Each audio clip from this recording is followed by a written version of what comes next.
Good afternoon, student. Today we study about leukemia. At the previous, we discussed about the bone cancer. Bone cancer के बारे में हमने पढ़ा था और बोन कैंसर क्या होता है ना? ये सारी चीजें हमने पढ़ी थी, राइट? अब हम पढ़ने वाले हैं ल्यूकेमिया। ल्यूकेमिया एक जिसको हम ब्लड कैंसर भी कह सकते हैं, है ना? ग्रीक में ल्यूकस का मतलब होता है white, which means blood. And leukemia is a malignant disorder. It involves the bone marrow and blood system. So यहाँ पे जो वर्ड है leukaemia comes from Greek word जिसको हम ल्यूकोस कहते हैं, ठीक है? तो ल्यूकेमिया कहाँ से आता है? ग्रीक वर्ड जिसको ल्यूकोस कहते हैं, जिसका मतलब होता है वाइट. एंड एमिया मतलब होता है ब्लड. तो यहाँ पर ल्यूकेमिया क्या है? एक मैलिग्नेंट डिसऑर्डर है जो कि इन्वॉल्व होता है बोन मैरो के साथ, है ना, ब्लड सिस्टम में. Leukaemia result in the uncontrolled growth of the abnormal white blood cell. As a result of the uncontrolled growth of leukaemia cell in the bone marrow, there is inadequate space of the bone marrow for normal blood production, जिसको हम हेमेप्टोपोइसिस कहते हैं. It can occur lack of normal blood growth, result lack of normal white blood cell, increasing the risk of infection. The lack of red blood cell resulting fatigue, weakness, anemia, and the lack of normal platelet production increasing the risk of bleeding. So यहाँ पे जो leukaemia है, leukaemia एक uncontrolled growth है किसकी? Leukaemic cell की. कहाँ पर? बोन मैरो में, ठीक है?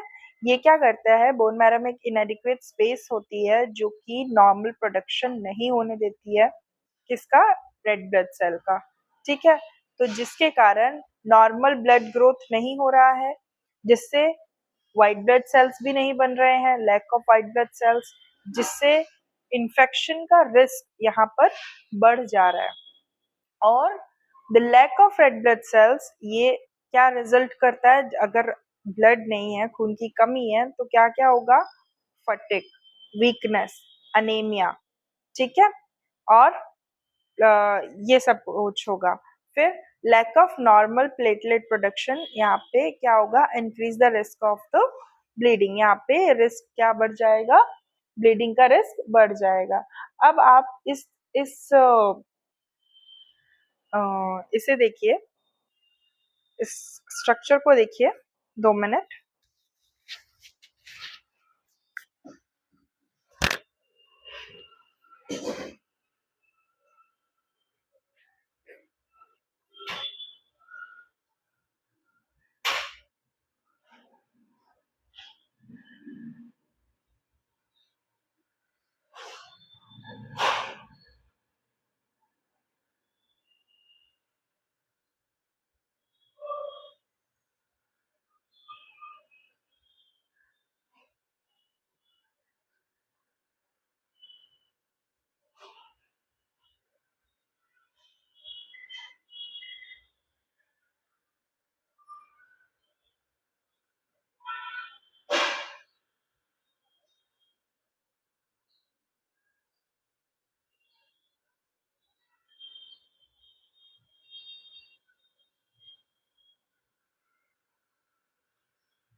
सो यहाँ पे आपको दिख रहा है स्टेम सेल और माइलॉइड स्टेम सेल और लिम्फोइड स्टेम सेल, ठीक है।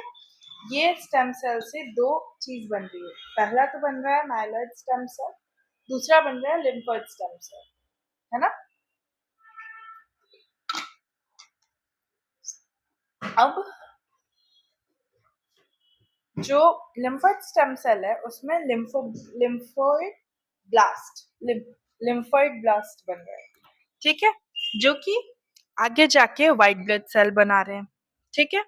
पर यहाँ पे जो माइलॉइड स्टेम सेल है वो क्या बना रही है, तीन चीज बना रही है। पहला तो रेड ब्लड सेल बना रही है ना, दूसरा प्लेटलेट्स बना रही है और तीसरा ये भी मिलकर क्या बना रही है, व्हाइट ब्लड सेल बना रही है, right.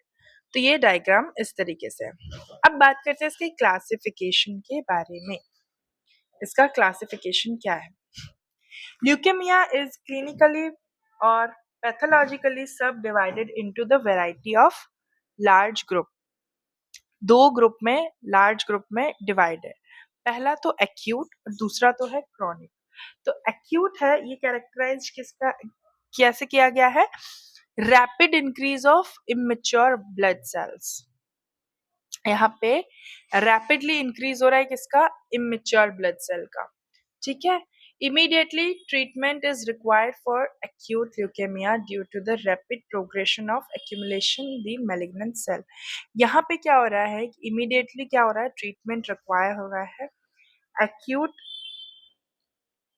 leukemia due to the rapid progression and accumulation of the malignant cell के बारे में, ठीक है। फिर बात करते हैं यहाँ पे chronic leukemia. It is distinguished by excessive buildup of relatively mature and still abnormal. यहाँ पे क्रोनिक डिस्टिंग्विश्ड लगता है किसका, एक्सेसिव बिल्डअप होने का, जो कि मिच्योर नहीं होता और स्टिल एबनॉर्मल रहता है। इसमें white blood cells typically taking month और ईयर टू प्रोग्रेसन, है ना, और produce much higher rate than normal cell. यहाँ पे क्या हो रहा है, मच हायर रेट हो रही है नॉर्मल सेल से, जो कि रिजल्ट कर रहा है एबनॉर्मल ब्लड सेल को, ठीक है। फिर आता है ल्यूकेमियाज आर आल्सो सब divided into the type of affected blood cell in if the cancerous transformation occur in the type of marrow that makes lymphocyte in the disease is called lymphotic leukemia। अगर leukaemia जो सब divided हो रहा है, ये affect कर रहा है कहाँ, ब्लड सेल को, और कैंसरस सेल ट्रांसफॉर्मेशन कर रहा है, जिससे कि बोन मैरो में लिम्फोसाइट्स की डिजीज हो जाती है, जिसको हम क्या कहते हैं, लिम्फोटिक ल्यूकेमिया कहते हैं, है ना। अब बात करते हैं, a lymphocyte is a kind of white blood cell inside your vertebra or immune system. If the cancerous changes occur in the type of marrow cell that go on and produce red blood cell or other type of white blood cell and platelets, the disease is called myelogenous leukemia। यहाँ पे क्या हो रहा है, जो lymphocytes हैं वो white blood sales बना रहे हैं, इससे वर्टिब्रा इम्यून सिस्टम में बन रहा है। फिर आता है कैंसरस चेंजेस अकर, जिससे कि बोन मैरो सेल बन रहे हैं, और ये क्या प्रोड्यूस हो रहा है, रेड ब्लड सेल प्रोड्यूस कर रहा है और व्हाइट ब्लड सेल और प्लेटलेट्स भी बना रहा है, जिससे कि ये डिजीज को क्या बोलते हैं, माइलोजिनस ल्यूकेमिया, ठीक है, इसको ये कहते हैं। इसके अंदर 5 चीजें आती है।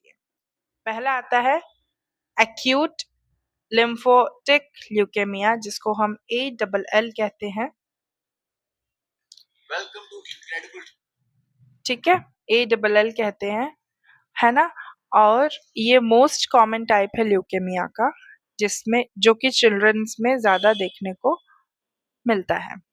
ये डिजीज अफेक्ट करती है एडल्ट्स में भी, स्पेशली जो 65 इयर्स ओल्ड हैं और उनसे अबव है।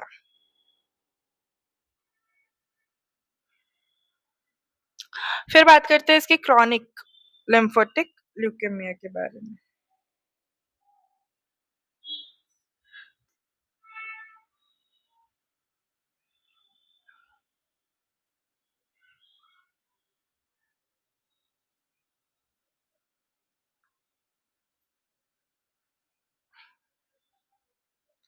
Chronic lymphatic leukemia is this is most common among adult. ये किसमें adult में ज़्यादा देखने को मिलता है.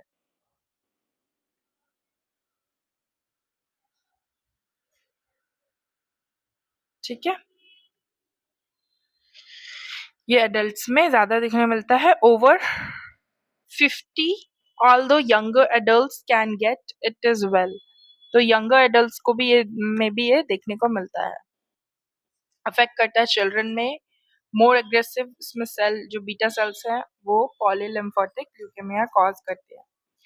फिर आता है acute myelogenous leukemia AML is more common among children and affect males significantly more often than female. तो ये ज़्यादा किस में दिखने को मिलता है, चिल्ड्रंस और अडल्ट्स में. ठीक है, मोर सिग्निफिकेंट देन फीमेल.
फिर बात करते हैं हमारे हमारे एक्यूट मैलिग्ना ल्यूकेमिया में, जो कि हमको किस में देखने को मिलता है. ये more common in adults than children. ये एडल्ट्स में देखने को ज़्यादा मिलता है. इसमें मेल जो है significantly more often than females. Males जो है ये ज़्यादा इस पे होते हैं.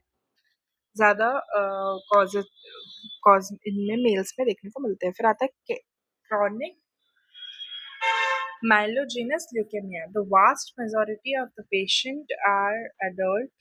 Chronic monocytic leukemia is a subtype of CML, and hairy cell leukemia is sometimes considered to a subset of CLL but does not fit nearly into the pattern. जिसे HCL और incurable but easily treatable. तो ये जो hairy cell leukaemia है ये treatable होता है, कभी कभी इनक्यूरेबल होता है, पर ट्रीटमेंट किया जा सकता है इसका. ठीक है, तो ये हेयरी सेल ल्यूकेमिया के अंदर आता है. फिर बात करते हैं इसके रिस्क फैक्टर के बारे में. तो रिस्क फैक्टर पे क्या है इसका, radiation, atomic bomb explosion, diagnostic X-ray, smoking exposure to the certain chemical, chemotherapy, Down syndrome and certain other inherited disease, myelodysplastic syndrome, and certain other blood disorders, human T-cell leukemia, virus type of HTL, VI और family history of leukaemia. ये इसके सारे क्या है, causes of risk factor.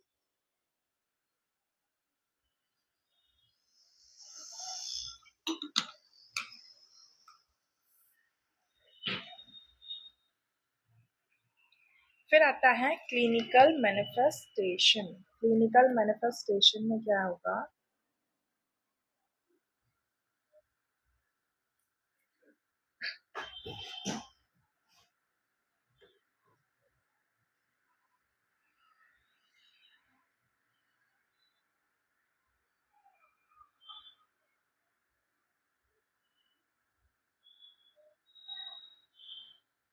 फिर क्या होता है यहाँ पे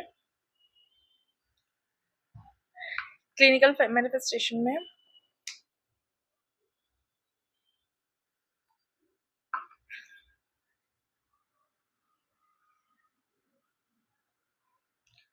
सॉलोइंग लिम्फ नोड सॉलो हो जाएंगे।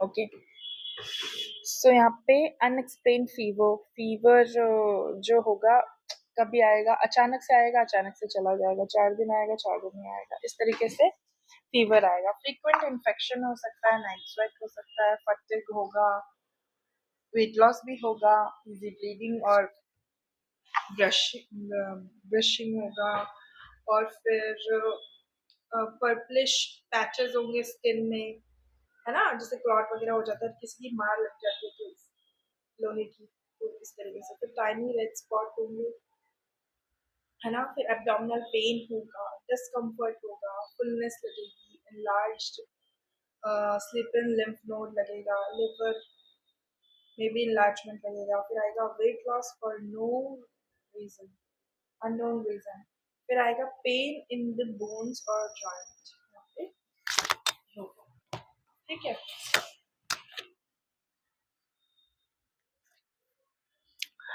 फिर बात करते हैं कॉमन सिम्टम्स ऑफ ल्यूकेमिया।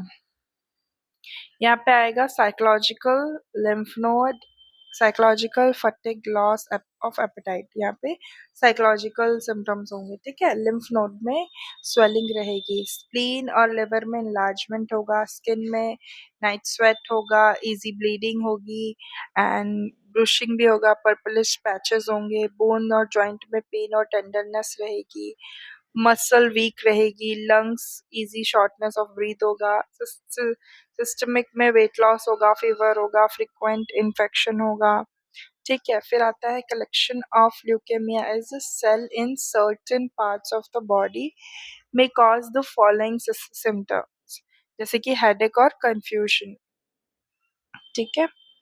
फिर आता है बैलेंस प्रॉब्लम, तो यहाँ पे ब्लड विजन होगा, पेनफुल स्वेलिंग होगी नेक में, आर्म्स में, है ना। और फिर आता है शॉर्टनेस ऑफ ब्रीथ, फिर आता है नोजिया और वोमिटिंग, फिर आता है टेस्टिकुलर पेन एंड स्वेलिंग, फिर आता है वीकनेस और लॉस ऑफ मसल कंट्रोल, फिर आता है सीजर्स। ये सारी चीज़ें इसके अंदर होगी, ठीक है। तो इस पिक्चर को आप 2 मिनट देखिए, क्या क्या चीज़ें हो रही है, कॉमन सिम्टम्स क्या हैं।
ओके, सो अब यहाँ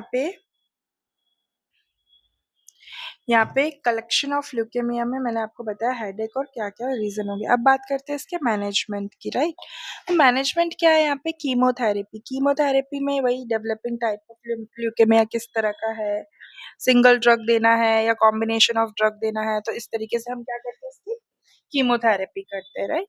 फिर आता है बायोलॉजिकल थेरेपी। बायोलॉजिकल थेरेपी में एक थेरेपी होती है जिसको हम मोनोक्लोनिक क्लोनल एंटीबॉडी बोलते हैं, जिसमें जो क्रॉनिक माइलॉइड ल्यूकेमिया होता है ये बायोलॉजिकल थेरेपी में होता है, जिसमें जो कि इसका जो ड्रग होता है जिसको हम इंटरफॉर्नर कहते हैं, ये एक बायोलॉजिकल थेरेपी के अंदर आता है। फिर आता है टारगेटेड थेरेपी, जैसे कि ड्रग इमेटिबिन, है ना? और stop action of protein within leukaemia cell of people with chronic myelogenous leukaemia, और this can help to control the disease. Stem cell transplantation, जिसमें कि स्टेम सेल क्या होता है, प्रोड्यूस होता है और रिप्लेस होता है डिजीज्ड बोन मैरो में, इन अ हेल्दी बोन मैरो, ठीक है? तो ये इस तरीके से इसका मैनेजमेंट है। फिर इसकी सपोर्टिव केयर क्या होती है? सपोर्टिव केयर है इसमें इन्फेक्शन और एनीमिया, ब्लीडिंग, डेंटल प्रॉब्लम। तो यहाँ पे इन्फेक्शन में सबसे पहला आता है because of people with leukaemia get infectious very easily. Infection blood cancer है, तो इसमें से जो इन्फेक्शन है वो बहुत इजीली क्या हो जाएगा, इन्फेक्शन फैल जाएगा, ठीक है? फिर आता है एंटीबायोटिक्स और अदर ड्रग, जैसे कि some people receive vaccine against the flu and pneumonia, तो ये क्या करते हैं, वैक्सीन लेते हैं, तो इसमें जो ड्रग है वो ज्यादा अमाउंट में फैलेगा। क्यों? क्योंकि ऑलरेडी ब्लड में इन्फेक्शन है, तो इन्फेक्शन वैसे फैलेगा। फिर बात करते हैं अनीमिया और ब्लीडिंग की, तो अनीमिया और ब्लीडिंग इसमें ऑलरेडी मतलब ये होता है, तो patient needed transfusion, blood red blood cell transfusion चाहिए रहेगा, प्लेटलेट्स ट्रांसफ्यूजन चाहिए रहेगा, जिससे कि सीरियस ब्लीडिंग रिस्क ना हो। फिर आता है डेंटल प्रॉब्लम। डेंटल प्रॉब्लम में होता है ल्यूकेमिया, कीमोथेरेपी। ये माउथ में सेंसिटिव, इजीली इन्फेक्टेड करता है, लाइक ब्लीड, और डेंटिस्ट के पास जाने से ये पेशेंट के माउथ को क्लीन करता है, ठीक है? तो हेल्दी ड्यूरिंग ट्रीटमेंट, ये जो ट्रीटमेंट वगैरह कराते रहेंगे, रिप्लेसमेंट थेरेपी लेते रहेंगे, तो फिर ये इजीली थोड़ा सपोर्ट रहेगा। तो ये सारी इसकी सपोर्टिव केयर थी। So that's it for today. आज हमने पढ़ा ल्यूकेमिया के बारे में, ठीक है? और क्या होता है ल्यूकेमिया, ये सब कुछ हमने आज देखा। इस रिगार्डिंग अगर आपको कोई भी प्रॉब्लम हो या कुछ समझ में नहीं आ रहा हो, तो do let me know in the comment section or in the group as well. So thank you class. Thank you.